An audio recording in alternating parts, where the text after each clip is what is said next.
বনমালী ডাক্তারের নামডাক ভারী। নাম তার খুব, এবং নামের চেয়ে ডাক আরও বেশি। কলের তার বিরাম নেই, কেননা ডাক্তার হলেও পরোপকার করতে মজবুত তার মতো আর দুটি ছিল না। অনেক সময়ে ভিজিট না নিয়েই তিনি রোগী দেখতেন, এমনকি তেমন পিড়াপিড়ি করে ধরলে ওষুধপথ্যের দামটাও দিয়ে ফেলতেন নিজের পকেট থেকেই। এমনও শোনা গেছে দু এক অপরাধ ক্ষেত্রে রোগীর সৎকারের ব্যয়ভারও তিনি নিজেই বহন করেছেন। নিজের কর্মফলটাই বা বাদ যায় কেন? মোটের ওপর কখনো কারো উপকার করার সুযোগ পেলে তা থেকে আত্মসংবরণ করা তার পক্ষে শক্তই ছিল। এই কারণে ছোট্ট মফস্বলের শহরে বসার তার খুব জমলেও পয়সা তিনি খুব বেশি জমাতে পারেননি। একদিন কল সেরে বনমালী বাবু বাড়ি ফিরছেন। রোদ তখন চড়চড়ে, বেলা দুপুর বয়ে গেছে, অবস্থাও তার বিকল। হেঁটে ফিরতে হচ্ছে তাকে, কেননা ওই তো বলেছি বসার তেমন জমেনি। এই কারণেই গাড়ি ঘোড়া আর করা হয়ে ওঠেনি। বাড়ি ফিরছেন এমন সময়ে পথপ্রান্ত থেকে এক করুণ আবেদন তার কানে এলো, কেউ কেউ। বনমালী বাবু ঘাড় ফিরিয়ে তাকান। নিতান্তই পাশবিক আহ্বান। মানবিক ভাষায় অনুবাদ করলে যার মানে হবে, কে যায়? বনমালী বাবু চলতে থাকেন এই চড়ন্ত রোদে। সামান্য একটা উত্তর দিয়ে ভদ্রতা রক্ষা করার জন্য দাঁড়ানো কঠিন হয় তার পক্ষে। জবাব দেবার প্রয়োজনও মনে করেন না তিনি। কে যায় দেখতে পাচ্ছ না? যাচ্ছেন বনমালী বাবু, আমাদের শহরের সবার সেরা ডাক্তার। পেছন থেকে ডাকার জন্য মনে মনে বিরক্তই তিনি হন, কিন্তু দুপা এগুতেই আবার কেউ কেউ শব্দ। এবার কেবল শব্দের সংখ্যায় দ্বিগুণ নয়, আর্তনাদও তীক্ষ্ণ করুণতর, মুখ আরও কাঁচুমাচু। এবার বনমালী বাবুর করুণার তন্ত্রীতে গিয়ে আঘাত করে, একেবারে শটান তার হৃদয়ে, তার অ্যানাটমির সবচেয়ে দুর্বল জায়গায়। পরোপকার স্পৃহা জাগতে থাকে তার, ফিরে আসতে হয় তাকে। বেচারি কুকুর, একটা পা তার ভেঙে গেছে, কোনো দুর্ঘটনার ফলেই নিশ্চয়ই। ডাক্তারকে দেখতে পেয়েই ডাকাটাকি শুরু করেছে। বুঝতে দেরি হয় না বনমালী বাবুর। বনমালী বাবু তার পা দেখেন, তারপর ঘাড় নাড়েন। কুকুরের ব্যবস্থা তিনি কি করবেন? এ পর্যন্ত মানুষ ছাড়া অন্য জানোয়ারের চিকিৎসা করেননি তিনি, অন্তত তার সজ্ঞানে। অবশ্য অনেক মানুষকে জানোয়ার সন্দেহ না করেই তিনি আরাম করে এনেছেন। যেমন সেবার এক পাওনাদারকে বাড়াবাড়ি থেকে বাঁচালেন, আর সে কিনা সেরে উঠেই ডিক্রি জারি করে তার বসতবাড়ি নিয়ে টানাটানি শুরু করলো। ভালো বিভ্রাট। আজ তো জানোয়ার সে বেটা, তাতে আর ভুল নেই, কিন্তু সে তবু পদে আছে, তার 2 পদে। কিন্তু এই 4 পদের জানোয়ার নিয়ে তিনি কি করবেন এখন? এদের চিকিৎসার কি জানেন তিনি? ভারী বিপদের ব্যাপার হলো তো। ঘাড় নেড়ে তিনি চলতে শুরু করেন। এক ধারে অগ্নিশর্মা সূর্য, আরেক ধারে পদস্খলিত কুকুর। এর মাঝামাঝি সমস্ত বিশ্ব জগতের উপর নিদারুণ বৈরাগ্য আসে তার। কুকুরটা তাকে প্রশ্ন করেছিল, কেউ? ওর অর্থ কিরকম দেখলে হে? ওদের ভাষায় শব্দ মাত্র 2-1টি, কেবল উচ্চারণের আর এমফ্যাসিসের তারতম্যে মানে আলাদা হয়ে যায়। দেখে আর করব কি? তিনি উত্তর দিয়েছেন তার ঘাড় নেড়েই, বাক্য ব্যয় পর্যন্ত করেননি। চলতে চলতে ছোটবেলায় পড়া ঈশপের গল্প তার মনে পড়ে যায়।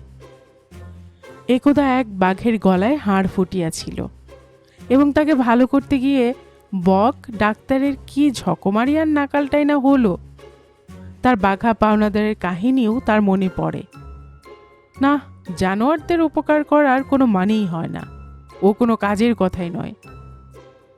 তাকে চলে যেতে দেখে কুকুরটা আবার আরম্ভ করে, কিউ কিউ কিউ। থমকে দাঁড়ান বনমালী বাবু। বাঘ এবং বকের বৃত্তান্তটা আবার ভাবেন।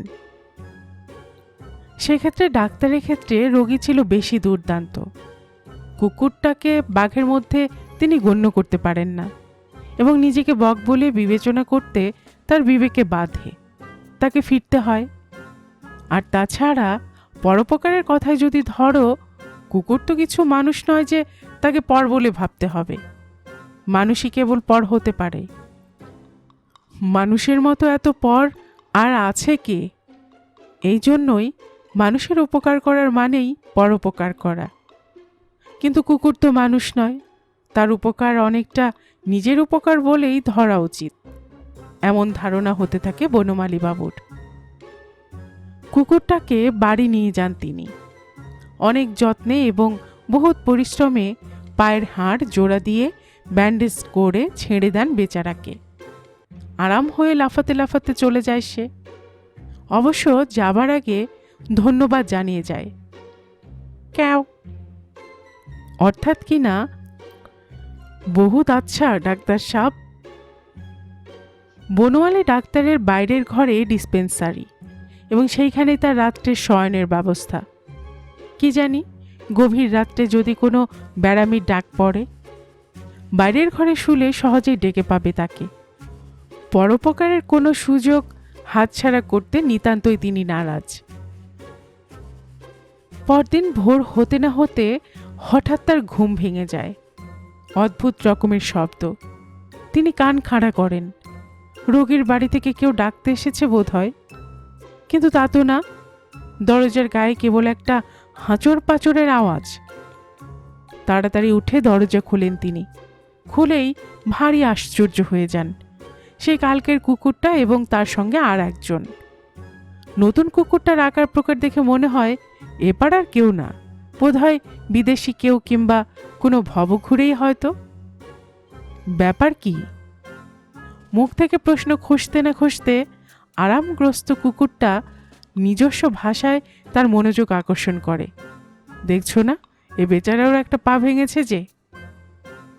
ডাক্তারের চক্ষু স্থির হয়। তাই তো বটে।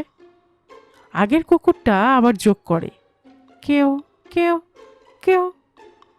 ওর বাংলা অনুবাদ আমার বন্ধুকেও সারাতে হবে তোমায়। তৎক্ষণাৎ ওষুধপত্র সাজ সরঞ্জাম নিয়ে ব্যস্ত হয়ে পড়েন বনমালী ডাক্তার এবং ভগবানকে ধন্যবাদ দেন এই ভেবে যে তারই দয়ায় হতভাগ্য জীবদের উদ্ধার এবং পুনরুদ্ধার করার সুযোগ তিনি পেয়েছেন, সুযোগ এবং শক্তি। অল্পক্ষণে আরাম হয়ে দুই বন্ধু পুলকিত পায়ে চলে যায়। যাবার সময় নমস্কার করে যায় ডাক্তারবাবুকে ল্যাজ তুলে। তার পরদিন প্রাতকালে আবার সেই দুটো কুকুর। তারা তখন বেশ পদস্থ ব্যক্তি এবং তাদের সঙ্গে আরও দুজন নবাগতরা খোঁড়া। এদের সারাতে বেশ বেগ পেতে হয় ডাক্তারকে। অনেক বিশেষ ব্যবস্থা অবলম্বন করতে হয়। তারা চলে গেলে ডাক্তারবাবু বিস্ময়ের আতিশয্যে ভেঙে পড়েন। এতদিন মানুষের মহলে তিনি খ্যাত ছিলেন, এখন কি ইতর প্রাণী সাম্রাজ্যেও তার খ্যাতি ছড়িয়ে পড়ল? অবাক হয়ে ভাবতে থাকেন তিনি। বেশ গর্বও হয় মনে মনে। তার পরদিন 8টা কুকুরের আবির্ভাব, ওই একই দুর্ঘটনা পীড়িত। ওদের নতুন করে নির্মাণ করতেই ডাক্তারের সারা সকালটা কেটে যায়। মানুষের কলে আর বেরোনো হয় না তার। নাই হোক, তাতে দুঃখিত নন বনমালী ডাক্তার।